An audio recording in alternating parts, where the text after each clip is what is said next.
Breaking news all day long. We are expecting an update from authorities at 2 p.m. Eastern on last night's chilling attack in New Orleans. The FBI is investigating the incident as an act of terrorism. At least 10 people were killed when an individual drove a truck into a busy crowd of people on Bourbon Street. At least 35 others have been reported injured. Following the crash, the suspect got out of the vehicle, opened fire on police, wounding 2 of them. Police say the suspect is dead, and FBI sources telling Fox that the suspect's truck had Texas plates. It is unclear if the truck crossed the border, but it was placed near Eagle Pass, Texas, back on November 16th. It changed ownership at some point between then and now. Hello, everyone. This is Outnumbered. I'm Kennedy, and joining me today on the couch, we've got Fox News national correspondent Griff Jenkins, along with Tammy Bruce, Fox News contributor and author of Fear Itself. We've got Kaylee White, who is Independent Women Features Editor-in-Chief and Journalism Fellow at the Steamboat Institute, and Carl Frederick, Director of the Tech Policy Center at the Heritage Foundation and former counterintelligence officer for the Defense Department. Welcome, everyone. Extraordinarily somber day, a day that many of us were not expecting as we went to bed in revelry and optimism and woke up to this horrific news. Joining me now, we've got Fox News Justice correspondent David Spunts. He is at the White House with more details as they emerge. David. Well, hey, Kennedy, President Biden continuing to get updates from his Homeland Security Secretary Ali Mayorkas, as well as Attorney General Merrick Garland, FBI Director Christopher Wray. The FBI is leading this case. We did just hear from the president. He's spent the night, New Year's Eve, in Wilmington, Delaware, at his home. He and the First Lady are heading to Camp David for the day. Here's what he had to say about this terrible tragedy. Watch. You've all got my statement. I'll have more to say in the next hour or so. Do you understand if the person crossed the border? I'm not going to comment on any specific yet at all. I've contacted every agency in the federal government as well as the state. We're all coordinating to get to the bare facts. Can you say if he was a foreigner or if he was a domestic? I'm not going to say anything until I get all the facts in front of me.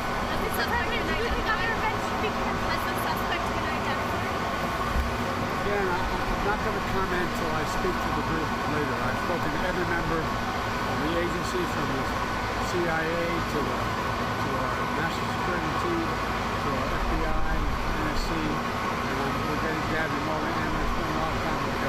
What was your reaction when you heard what happened? The reaction was one of anger and frustration. Thank you.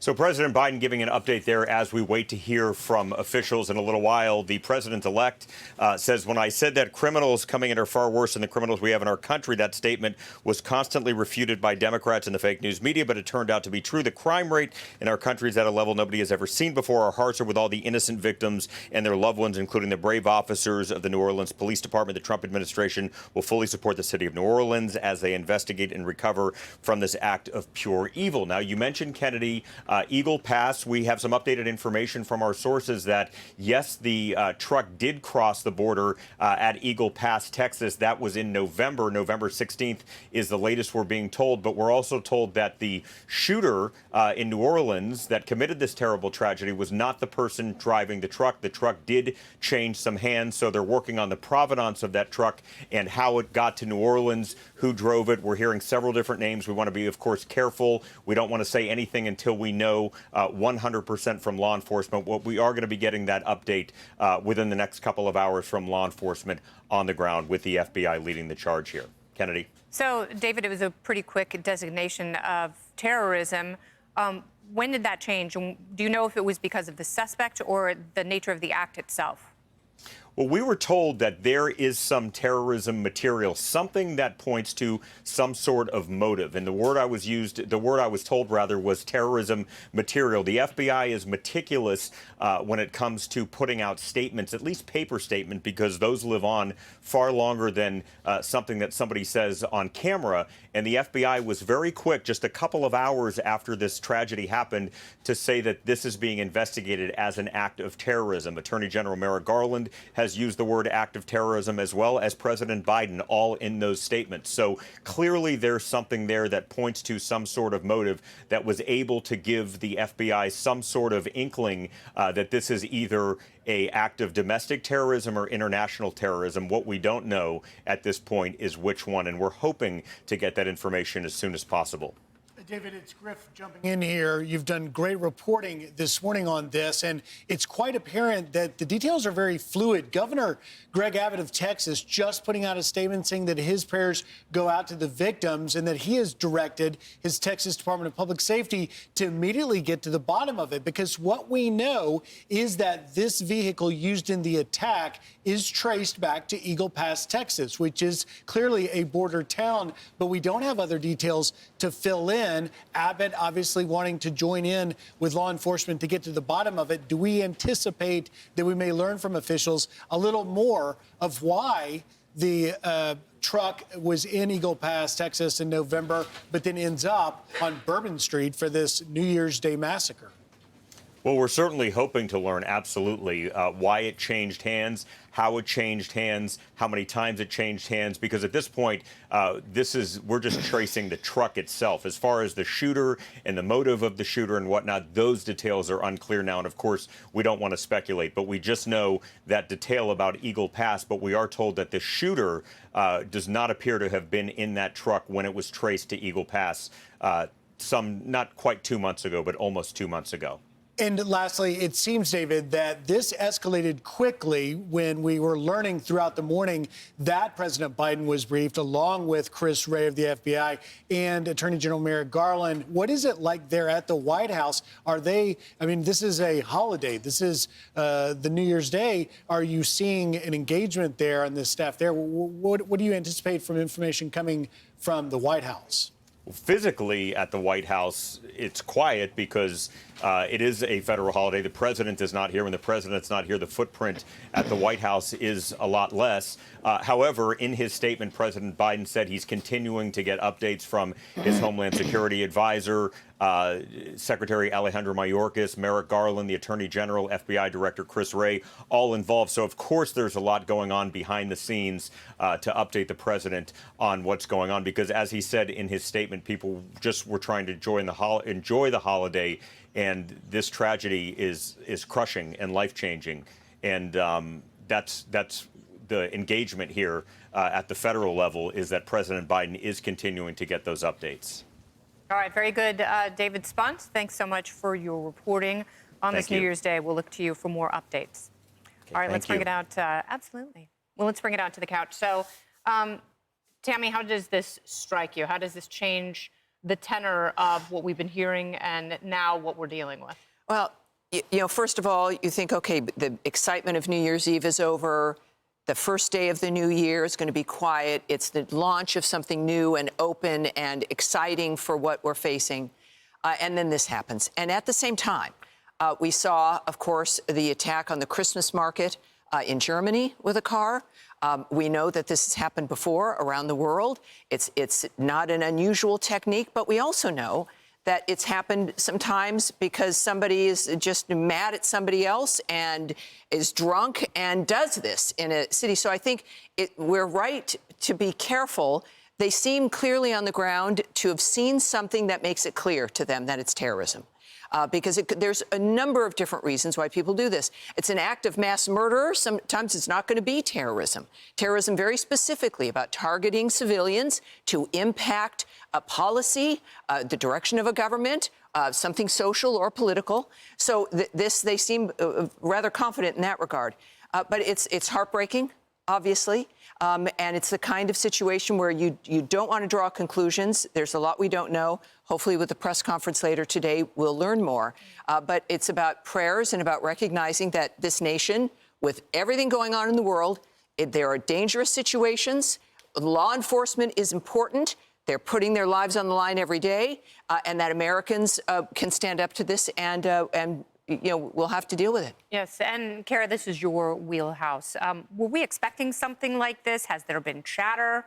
What have you heard? Unfortunately, yes. And I'm frankly surprised that this is the first time we're seeing an attack like this. I think anyone with an ounce of counterterrorism experience understood that, frankly, once Biden took office, given the vulnerabilities geopolitically, domestically, it was a matter of when, not if. So when you're evaluating these terrorist attacks, what you do, especially when you're initially looking for threats, is you measure intent plus capability. And now we know, given the vulnerabilities in our system because of some of the federal policies that have been revoked, that haven't been put in place, that have been prioritized elsewhere, like looking at conservatives instead of real extremism, legitimate extremism, we know that we've been sitting ducks. And Nicole, we sat here on this couch yesterday and we talked about it, former FBI agent, and we said terrorists look at soft targets. We said it on the show before this attack happens. That's what they're looking at. We know they have that prodigious intent, prodigious capability, and what we need to look for going forward is potential copycat attacks.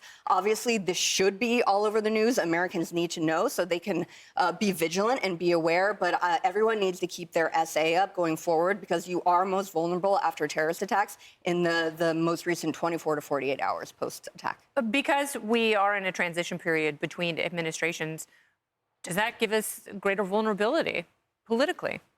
Well, look, Kennedy, let's start with the fact that people woke up to the nightmare on New Year's Day that no one wants to wake up to, and that's a massacre on Bourbon Street in New Orleans, as Kara points out so well, a soft target. Canal Street and Bourbon Street, there's tons of drunk people there at 2, 3 in the morning, and that's exactly what this suspect plowed into. And you now have a situation with a lot of questions with people, particularly in a city like New Orleans, where they are scheduled to have the Sugar Bowl here later this afternoon. And they say that will go forward, the organizers of the Sugar Bowl. Right, but you know, events like that planned for months for possible security threats. Bourbon Street on New Year's Eve and New Year's Day don't, because that's where people are normally reveling. There's police out there, but they didn't expect this. Now they're trying to fill in, was this a Islamic terror-related incident or not? Was it something else? We don't know the motive. We had that press conference this morning, which the FBI did themselves no favors, because the special agent in charge, Aletha Duncan, that took over, said that it was not terrorism. Right after the mayor, LaToya Cantrell, said this is terrorism. And so now there's a lot of questions. And people of New Orleans, they also did not definitively clarify whether the incident was isolated to this one truck and this one suspect, and whether there are continuing security threats. That's what we hope to hear from officials. And they can't have this press conference hold it faster because of the unanswered questions right now, that now we've got a truck that's placed in Eagle Pass, Texas, ends up in a massacre on Bourbon Street, and we don't know whether or not there are other people involved, or whether he acted alone, or if a public safety threat exists now. Yeah, and that is the point of these acts, is to, as Tammy said, instill fear in order to change policy in this country. So what do we know now, and where do we go from here? Not only law enforcement agencies, the FBI, the CIA, DHS, all of that, but also individual Americans and, you know, the thousands of people who are planning on attending the Sugar Bowl. There are a couple of details about the truck in particular that definitely seem to lend credibility to the idea that this was not only premeditated, but an act of terror, which we know the FBI is investigating it as. The first is some images of the wreckage, specifically of the truck, seem to suggest that it was an electric vehicle. And electric trucks are faster, they're heavier. He would have been able to hit people without really any noise from the truck, which makes it the ideal weapon in a situation like that. And then there are the new details from David, where we know, or our sources are telling us, that the truck did switch hands at some point, which seems to suggest that there were other people involved in this operation. We know that several officials are looking into that, whether this was, whether he acted alone or whether there were other people involved. If there were other people involved, again, that could be part of the reason why they are labeling this an act of terrorism. Yeah, is it appropriate for the FBI to take the lead here?